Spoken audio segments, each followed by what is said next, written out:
तीन काम अल्लाह को बहुत पसंद है। नंबर 1, टूटे हुए दिलों को जोड़ना। नंबर 2, दिल ना चाहते हुए किसी को माफ कर देना। नंबर 3, किसी के गुनाह पर पर्दा डालना। जो इस वीडियो को शेयर करे अल्लाह उसको बहुत खुश रखे। अल्लाह हाफिज। कोई बंदा सुबह उठते ही रोजाना 41 मरतबा या रहमानो पढ़ेगा तो अल्लाह फरिश्तों को हुक्म देगा कि इस बंदे की आज की सारी हाजतों को पूरा कर दो। जो लोग परेशान हैं उनकी परेशानी दूर होगी, मदद होगी। अल्लाह हाफिज। अगर आप बहुत कम वक्त में अल्लाह के महबूब बनना चाहती है तो आपको 2 कलमे पढ़ने की आदत डालनी होगी, जिनका पढ़ना बहुत आसान और महबूब इलाही बनने का सबसे उम्दा तरीका है। वो 2 कलमे ये है, सुबहानल्लाहि व बिहम्दिही सुबहानल्लाहिल अज़ीम। ये 2 कलमे अल्लाह को बहुत महबूब हैं, जबान पर बहुत हल्की हैं और अमाल के तराजू में बहुत वजनी हैं। अगर बहुत कम वक्त में अल्लाह के महबूब बनना चाहती हैं तो अल्लाह हाफिज। फजर के बाद 7 मरतबा पढ़ना कलमा ला इलाहा इल्लल्लाहु मुहम्मदुर रसूलुल्लाह पढ़ने के 6 फायदे। नंबर 1, उसे ईमान की हालत में मौत आएगी। नंबर 2, कयामत के दिन हमारे आका सल्लल्लाहु अलैहि वसल्लम उसे अपने हाथों से जामे कौसर पिलाएंगे। नंबर 3, अल्लाह रब्बुल इज्जत उस पे जहन्नुम की आग हराम कर देगा। नंबर 4, पुल सिरात पर से वो बिजली की तरह गुजर जाएगा।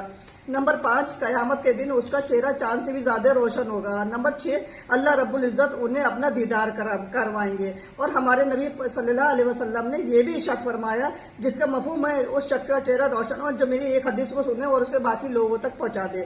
तो ये आप लोगों की जिम्मेदारी, आप इस हदीस को लाजमी शेयर करें। अल्लाह हाफिज। अस्सलाम वालेकुम। किसी को बुरा भला कहना और बेवजह किसी पे गलत समझना गुनाह है और अल्लाह को नापसंद है। कुरान और हदीस में बार बार इस बात का जोर दिया गया है कि मुसलमान अपने अखलाक को बेहतरीन रखे और दूसरों के लिए इज्जत और मोहब्बत का जज्बा रखे, और किसी पर इल्जाम लगाना और गलत सोचना इंसानियत और इस्लाम के आदात के खिलाफ है। रसूल सल्लल्लाहु अलैहि वसल्लम ने बदज़बान और लड़ने झगड़ने वाले नहीं थे। आप फरमाया करते थे कि तुम में से सबसे बेहतरीन वो शख्स है जिसके अखलाक सबसे अच्छे हुए हैं। बुरा भला कहना और बेवजह शक करना सिर्फ नफरत और फसाद पैदा करता है। इसलिए इंसान को हमेशा अपनी जुबान और नियत की हिफाजत करनी चाहिए। अल्लाह हाफिज। क़यामत के दिन जब नफ्सी नफ्सी का आलम होगा और कोई भी अपने रिश्तेदारों को और अपनों को पहचानने से इनकार कर देगा, इब्राहिम अलैहिस्सलाम की शख्सियत कहेंगे कि अल्लाह तेरी मेरी दोस्ती का वास्ता मुझे बचा ले। ईसा अलैहिस्सलाम कहेंगे, ये अल्लाह मैं अपनी माँ मरियम का सवाल नहीं करता, मरियम जाने और तू जाने, बस मेरी जान बचा ले।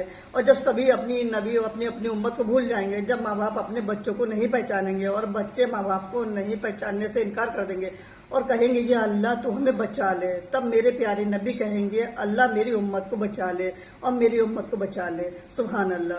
बेशक दुनिया की मोहब्बत झूठी मोहब्बत है और मेरे नबी की अपनी उम्मत के लिए मोहब्बत बिल्कुल सच्ची मोहब्बत है।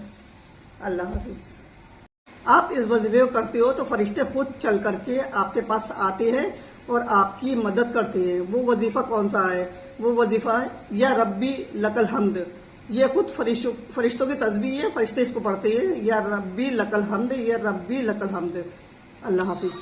जो शख्स रात को सोते वक्त अल्लाह ताला का ये नाम या नूरो सिर्फ 100 मरतबा पढ़े, अपने सीने पे दम करे और चुपचाप खामोशी से सो जाए, तो अल्लाह ताला के हुक्म से उस शख्स की तमाम बीमारियां रूहानी हों या जिस्मानी हों तो अल्लाह ताला के हुक्म से उसको इस बीमारी से शिफा मिलेगी। अल्लाह हाफिज।